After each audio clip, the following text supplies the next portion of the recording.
अस्सलाम वालेकुम dear students. आज का हमारा टॉपिक है नेफ्रॉन। आज मैं आपको किडनी के स्ट्रक्चरल एंड फंक्शनल यूनिट, जिसे हम नेफ्रॉन का नाम देते हैं, उसके बारे में बताऊंगी कि नेफ्रॉन की स्ट्रक्चर क्या है। इसको स्टडी करेंगे हम टू पार्ट्स में। पहले मैं आपको नेफ्रॉन की स्ट्रक्चर के बारे में बताऊंगी, उसके बाद नेक्स्ट लेक्चर में आपको मैं इसके फंक्शन के बारे में बताऊंगी।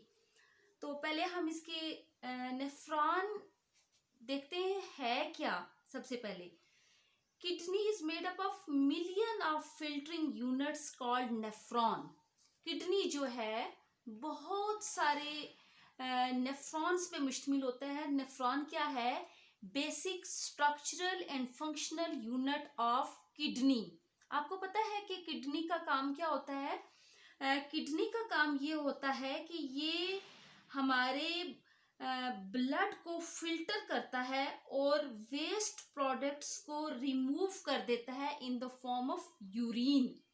आपको पता है हमारी बॉडी के अंदर बहुत सारी मेटाबॉलिक एक्टिविटीज होती हैं, जिसकी वजह से वेस्ट प्रोडक्ट्स की प्रोडक्शन हो जाती है बॉडी के अंदर। इसलिए उन वेस्ट प्रोडक्ट्स को रिमूव करने के लिए किडनी जो है बहुत ज़्यादा इम्पॉर्टेंट रोल प्ले करता है। और किडनी जो अपना फंक्शन परफॉर्म करता है वो इन नेफ्रॉन की मदद से करता है। अब नेफ्रॉन मैंने आपको बताया कि ये फिल्टरिंग यूनिट हैं जो ब्लड को फिल्टर करते हैं और यानी ब्लड को फिल्टर करके वेस्ट प्रोडक्ट्स को ब्लड से अलग कर देते हैं। इस तरीके से नेफ्रॉन जो है is very very important in our excretory system. तो ये देखें, ये नेफ्रॉन की मैंने आपके सामने डायग्राम बनाई है। इसकी लेंथ की अगर हम बात करें यहाँ से लेके यहाँ तक, तो इसकी लेंथ जो होती है वो 35 से 55 मिलीमीटर तक होती है। और नेफ्रॉन के टू इम्पॉर्टेंट पार्ट्स होते हैं। अगर हम इसकी डिवीजन पढ़ें कि कौन कौन से इम्पॉर्टेंट पार्ट्स पे ये नेफ्रॉन मुश्तमिल होता है, तो हमें पता चलेगा कि इसके दो बड़े इम्पॉर्टेंट पार्ट्स होते हैं। एक को हम कहते हैं renal corpuscle, second one is renal tubule. अब हम देखते हैं रीनल कार्पसल क्या है और रीनल ट्यूब्यूल क्या है। इसके दो इंपॉर्टेंट पार्ट्स होते हैं, नेफ्रॉन की स्ट्रक्चर में आते हैं। रीनल कार्पसल जो हैं वो बेसिकली इसके दो पार्ट्स होते हैं। ये आपको नजर आ रहे हैं, रेड कलर की नेटवर्क ऑफ कैपिलरीज हैं जिसको सराउंड किया हुआ है कप लाइक स्ट्रक्चर ने।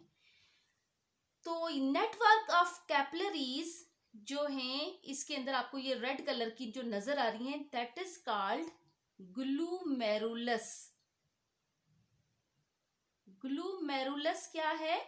रीनल कार्पसल का फर्स्ट पार्ट है और इसको एक कप लाइक स्ट्रक्चर ने सराउंड किया हुआ है और इसको हम कहते हैं दैट इज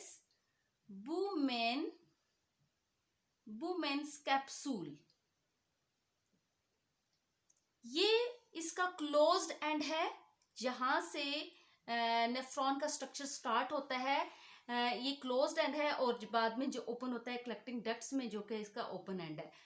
तो ये क्लोज्ड एंड जिसमें दो हिस्से मैंने आपको बताए, एक ग्लूमेरुलस है जो कि नेटवर्क ऑफ कैपिलरीज पे मुश्तमिल होता है। असल में ग्लूमेरुलस ही असल फिल्टर है जो कि ब्लड की फिल्ट्रेशन में इंपॉर्टेंट रोल प्ले करता है।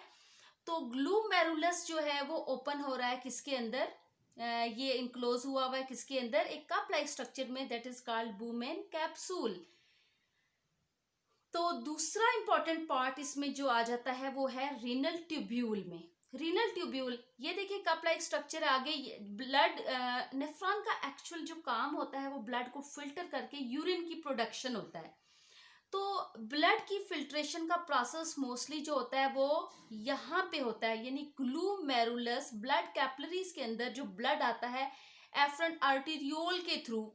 हार्ट जो है ब्लड सप्लाई करता है तो पूरी बॉडी को, तो एफरेंट आर्टेरियोल्स जो हैं वो नेफ्रॉन को ब्लड सप्लाई करती हैं।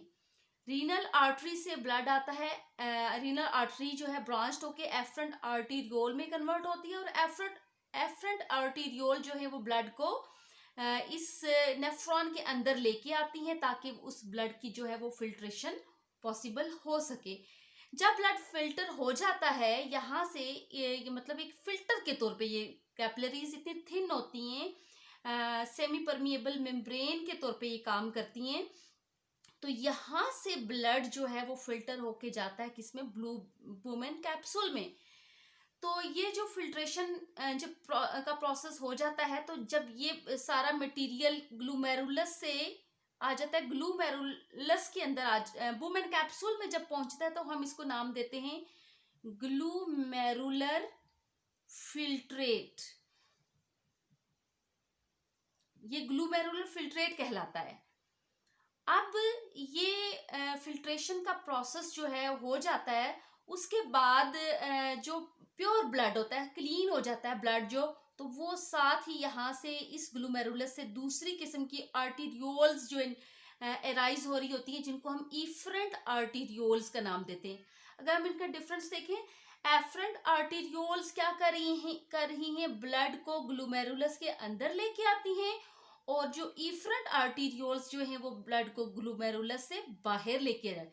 पहले ब्लड इम्प्योर था, ग्लूमेरुलस के अंदर आया, यहाँ पे फिल्ट्रेशन हुई, ब्लड क्लीन हुआ, तो क्लीन ब्लड जो है वो इफरेंट आर्टीरियोल्स के थ्रू जो है वो दोबारा से इन कैपिलरीज में जो होता है वो चला जाता है।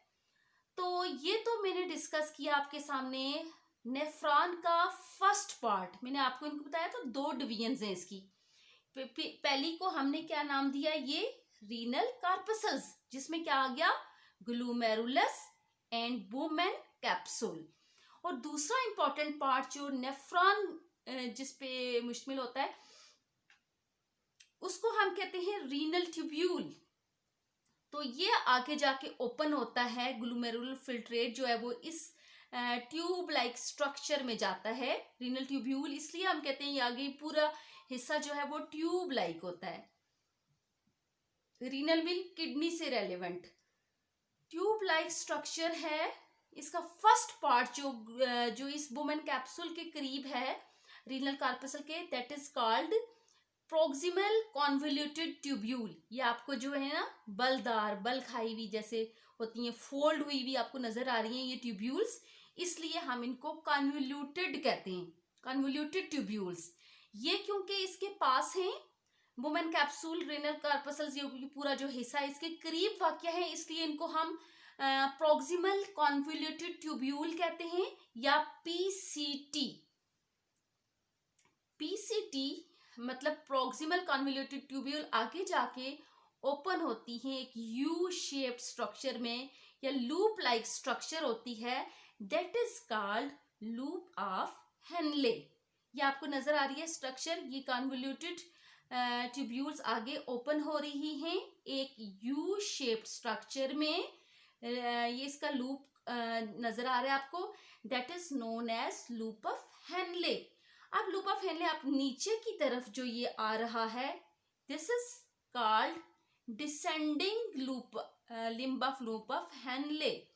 हम इसको कहेंगे ये क्या है, डिसेंडिंग, नीचे की तरफ जो आ रहा है वो डिसेंडिंग लूप ऑफ हेनले। और फिर यहाँ से फिर ये ऊपर की तरफ ये फिल्ट्रेट जाएगा, इसके अंदर से ऊपर की तरफ जो इसकी लिम्ब जा रही है, that is called ascending limb of loop of Henle. ये असेंडिंग होगी। और फिर असेंडिंग लूप ऑफ हेनले जाके फिर ये ओपन हो रहा है किसके अंदर, एक और कॉन्वोल्यूटेड ट्यूब्यूल आपको ये फोल्ड हुई भी नजर आ रही है, जिसको हम कहते हैं distal convoluted tubule. DCT mean distal convoluted tubule. और फिर डिस्टल कॉन्वोल्यूटेड ट्यूब्यूल देखें आपको एक ये इस स्ट्रक्चर में ओपन होती हुई नजर आ रही है, ये फिल्ट्रेट यहाँ से फिर जा रहा है किसके अंदर, कलेक्टिंग डक्ट्स में। और क्योंकि मोस्टली यूरिन यहाँ पे प्रोड्यूस हो चुका होता है और कलेक्टिंग डक्ट्स के जरिए से यूरिन का फ्लो इधर से जाता है आगे, यहाँ पे पेपिलरी डक्ट्स प्रेजेंट होती हैं। पेपिलरी डक्ट से फिर यूरिन जो है आगे की तरफ फ्लो करता है फॉर एग्जांपल ये जाता है माइनर कैलिक्स से मेजर कैलिक्स में जाएगा, जो कि इसकी मैं किडनी की स्ट्रक्चर में आपको डिटेल से पहले लेक्चर में बता चुकी हूँ कि ये पैपिलरी डक्ट्स फिर आगे जाके ओपन हो रही हैं किसके अंदर, रीनल पेल्विस में। किडनी का जो रीनल पेल्विस है वहां से फिर ये यूरिटर में जाएंगी। यूरिटर से फिर आपको पता है इसके जो पूरा सिस्टम है जो यूरिनरी ब्लैडर में जाएंगी, यूरिनरी ब्लैडर से यूरिथ्रा में, और वहां से फिर आउटसाइड ऑफ द बॉडी। इस तरीके से जो नेफ्रॉन की स्ट्रक्चर जो है, फिर मैं आपको इसको समराइज करके बता देती हूँ कि नेफ्रॉन के 2 इम्पॉर्टेंट पार्ट्स होते हैं इसके स्ट्रक्चर में। First one is known as renal corpuscle and second one is known as renal tubule. जो रीनल कॉर्पसल्स होते हैं वो ग्लूमेरुलस और बुमेन कैप्सूल पर मुश्तमिल होते हैं। और ग्लूमेरुलस क्या है, नेटवर्क ऑफ कैपिलरीज है, ब्लड सप्लाईज के अंदर आती है। बुमेन कैप्सूल क्या है, कप लाइक स्ट्रक्चर है जो कि ब्लड को फिल्टर करके ब्लड को ग्लूमेरुलर फिल्ट्रेट में भेज देता है। और दूसरा जो पार्ट है इम्पोर्टेंट, और यहाँ पे जो प्योर ब्लड है इफ्रंट आर्टेरियोल में जाता है, जो कि मर्ज होती हैं बहुत सारी कैपिलरीज के अंदर, जिनको हम कैपिलरी नेटवर्क इसको कह रहे हैं, या इनको हम पेरीट्यूबुलर कैपिलरीज भी कहते हैं। फिर आगे दूसरा इंपॉर्टेंट पार्ट जो मैंने आपको बताया that is called renal tubule. ये ट्यूब लाइक स्ट्रक्चर पे मुश्तमिल होता है। इसका फर्स्ट पार्ट मैंने आपको बताया PCT मतलब प्रॉक्सिमल कन्वोल्यूटेड ट्यूब्यूल। फिर प्रॉक्सिमल कन्वोल्यूटेड ट्यूब्यूल्स की 2 लिम्ब्स हैं, एक नीचे की तरफ आ रही है that is called descending limb of loop of Henle, और ऊपर की तरफ जो जा रही है उसको हम ascending limb of loop of Henle कहते हैं। तो दूसरा इंपॉर्टेंट पार्ट इसमें लूप ऑफ हेनले आ गया रीनल ट्यूब्यूल में, लूप ऑफ हेनले। और लूप ऑफ हेनले जो है वो जाके ओपन हो रहा है किसके अंदर, आपको डिस्टल कन्वोल्यूटेड ट्यूब्यूल में। इन शॉर्ट में आपको DCT लिख देती हूँ। DCT फिर डिस्टल कन्वोल्यूटेड ट्यूब्यूल कहाँ पे जाके आगे ओपन हो रही है, कलेक्टिंग डक्ट्स के अंदर। कलेक्टिंग डक्ट्स जाती हैं फिर आगे पैपिलरी डक्ट्स में। पैपिलरी डक्ट्स फिर रीनल पेल्विस में। अगर आपको शॉर्ट सी इसकी नजर, आपको मैं डायग्राम इसकी दोबारा से अगर बता दूं तो इस तरीके से ये यूरिटर यहाँ से निकलता है। ये इसका बाहर वाला रीजन जिसको हम कॉर्टेक्स का नाम देते हैं, और अंदर वाला पार्ट जो किडनी का होता है उसको हम मेडुला का नाम देते हैं। तो जब कलेक्टिंग डक्ट्स जो होती हैं वो ओपन होती हैं, किडनी के रीनल पेल्विस में जाती है। रीनल पेल्विस जो आगे ये जो ट्यूब लाइक स्ट्रक्चर है इसको यूरिटर कहते हैं, यूरिटर में ओपन होता है। यूरिटर फिर आगे यूरिनरी ब्लैडर में जाता है, यूरिनरी ब्लैडर से फिर ये यूरिन जो है यूरिथ्रा के जरिए से बॉडी से बाहर चला जाता है। ये तो इम्पॉर्टेंट मैंने आपको इसकी बता दी, क्या स्ट्रक्चर के बारे में बता दिया कि नेफ्रॉन की स्ट्रक्चर कौन कौन से इम्पॉर्टेंट पार्ट्स पर मुश्तमिल होती है। और एक और इम्पॉर्टेंट बात इसमें कि वो नेफ्रॉन जो किडनी के ज़्यादातर कॉर्टेक्स वाले रीजन में, कॉर्टिकल रीजन में मौजूद होते हैं, उनको हम कॉर्टिकल नेफ्रॉन कहते हैं। कॉर्टेक्स में ज़्यादातर पाए जाते हैं, शार्ट होते हैं। और जो मेडुला रीजन में ज़्यादातर पाए जाते हैं जिनका लूप ऑफ हेनले लॉन्ग होता है, तो उनको नाम दिया जाता है जक्स्टा मेडुलरी नेफ्रॉन। यानी इसके नेफ्रॉन की 2 टाइप्स भी होती हैं। एक को हम कहते हैं कॉर्टिकल नेफ्रॉन, और जबकि जो दूसरी किस्म का नेफ्रॉन होता है, कॉर्टिकल नेफ्रॉन्स मैंने कौन से बताए, जो कि आउटर मोस्ट डार्कर रीजन जो किडनी का है, कॉर्टेक्स रीजन में जो है ज्यादातर पाए जाते हैं, उनको हम कॉर्टिकल नेफ्रॉन कहते हैं। और जो जिनका लूप ऑफ हेनले थोड़ा लंबा होता है, डीप होता है, उनको हम कहते हैं जक्स्टा मेडुलरी नेफ्रॉन। ये था डियर स्टूडेंट्स आज का लेक्चर, जिसमें मैंने आपको नेफ्रॉन की स्ट्रक्चर डिटेल से बता दी, नेफ्रॉन की डिवीजन के बारे में बता दिया, और नेफ्रॉन की जो टाइप्स थी उनके बारे में हमने डिस्कस कर लिया। उम्मीद है मुझे आपको नेफ्रॉन के स्ट्रक्चर की समझ आ गई होगी। तो इसका जो नेक्स्ट पार्ट है जिसमें मैं इसकी नेफ्रॉन की फंक्शंस के बारे में बताऊंगी कि नेफ्रॉन क्या क्या फंक्शन परफॉर्म करता है, किस तरीके से वो सारा प्रोसेसेस होते हैं नेफ्रॉन के ज़रिए से जो फंक्शंस होते हैं, वो नेक्स्ट मैं बताऊंगी कि यूरिन की फॉर्मेशन कैसे होती है, इलेक्ट्रोलाइट बैलेंस कैसे होता है। तो ये सारी चीज़ें मैं अपने इसके नेक्स्ट पार्ट में डिस्कस करूंगी। Thank you so much.